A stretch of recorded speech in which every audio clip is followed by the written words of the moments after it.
নারীকে রাষ্ট্র ও সমাজের মূলধারা থেকে দূরে রেখে জাতীয় সমৃদ্ধি অর্জন অসম্ভব। আন্তর্জাতিক নারী দিবস উপলক্ষে রাজধানীর ওসমানী স্মৃতি মিলনায়তনে আয়োজিত অনুষ্ঠানে একথা বলেন রাষ্ট্রপতি মোহাম্মদ শাহাবুদ্দিন। অনুষ্ঠানে বিশেষ অতিথির বক্তব্যে প্রধানমন্ত্রী সহধর্মিণী ডক্টর জুবাইদুর রহমান বলেন, সব নারী কন্যার জন্য বাংলাদেশকে নিরাপদ করতে চায় বর্তমান সরকার। অনুষ্ঠানে রাষ্ট্রপতির কাছ থেকে বেগম খালেদা জিয়ার পক্ষে শ্রেষ্ঠ অদম্য নারী পুরস্কার গ্রহণ করেন তার নাতনি জাইমা রহমান। বিস্তারিত নূর মোহাম্মদ ভুঁইয়ার রিপোর্টে।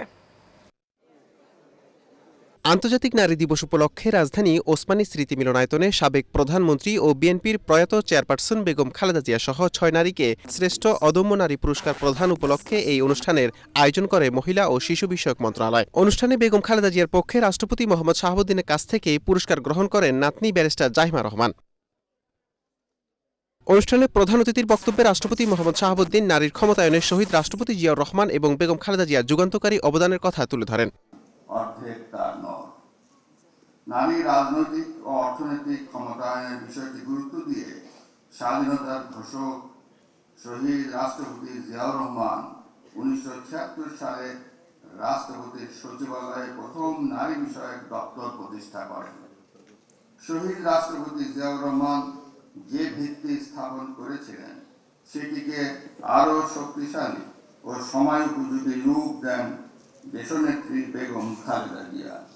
বর্তমান সরকারও নারী শিক্ষার প্রসারে গুরুত্ব দিচ্ছে। স্নাতকোত্তর পর্যায় পর্যন্ত মেয়েদের জন্য অবৈতনিক শিক্ষার সুযোগ চালুর পরিকল্পনা নিয়েছে সরকার। দেশের অর্ধেক জনসংখ্যায় নারীকে বাদ দিয়ে জাতির অগ্রগতি সম্ভব নয় বলেও মন্তব্য করেন রাষ্ট্রপতি। বাংলাদেশের জনসংখ্যার অর্ধেকের বেশি নারী। এই বিশাল নারী শক্তিকে রাষ্ট্র ও সমাজের মূল ধারা থেকে তুলে রেখে জাতীয় অগ্রগতি ও সমৃদ্ধি কখনোই সম্ভব নয়। এ প্রসঙ্গে আমাদের জাতীয় কবি কাজী নজরুল ইসলামের অমর বাণী আমরা স্মরণ করি। বিশ্বের যা কিছু মহান সৃষ্টি চিরকল্যাণকর, অর্ধেক তার করিয়াছে নারী। অনুষ্ঠানে বিশেষ অতিথির বক্তব্যে প্রধানমন্ত্রী তারেক রহমানের সহধর্মিণী ডাক্তার জুবাইদা রহমান বলেন, সব নারী ও কন্যার জন্য নিরাপদ হবে বাংলাদেশ, এটাই বর্তমান সরকারের লক্ষ্য। নারী যখন এগিয়ে যায় তখন একটি জাতীয় এগিয়ে যায়।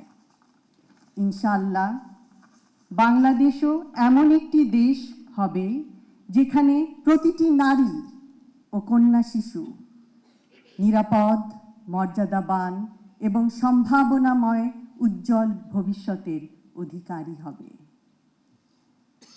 আজ এই দিবসে বাংলাদেশের সকল নারীকে জানাই আন্তরিক শুভেচ্ছা ও অভিনন্দন।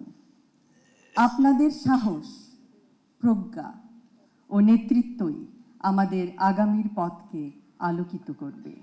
বেগম খালেদা জিয়া ছাড়া শ্রেষ্ঠ অদম্য নারী পুরস্কারপ্রাপ্ত অন্যান্য 5 নারী হচ্ছেন নূর নাহার আক্তার, ববি খাতুন, নূর বানু কবির, সমলা বেগম ও আফরোজা ইয়াসমিন। নূর মোহাম্মদ ভুঁইয়া, এশিয়ান টেলিভিশন, ঢাকা।